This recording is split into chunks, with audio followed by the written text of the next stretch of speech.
So இந்த இடத்த விட்டு கிளம்புறேங்க. இங்கே பாருங்க, இதான் சத்திரம், தேக்கடி நியர் சத்திரம், கேரளா.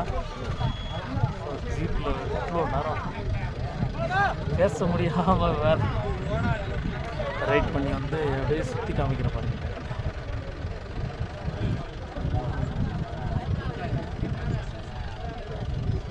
ஒழுங்கு எதுவுமே பேச முடியல. ஆக்சுவலாக பேச முடியாமல் வெறும் வீடியோ மட்டும் போஸ்ட் பண்ணுறேன். பாருங்கள் எப்படி வந்துருப்பேன் நான் ரைடு ஃபுல் பண்ண தூரத்தில் ஜீப். ஆக்சுவலி மழை இப்படிதான் இருக்குது. வெயில் அடிக்கலன்னா கட்டில் எடுத்து ஊற்றிக்கலாம் போல இருக்கு. இந்த கிராஸ் தான் இது. இந்த கிராஸ் பெருசு பெருசு. இந்த கிராஸ் என்ன தான் யானை தெரியுதுல்ல, அந்த கிராஸ்லாம் யானை விரும்பி சாப்பிடணும். ஸ்மோக்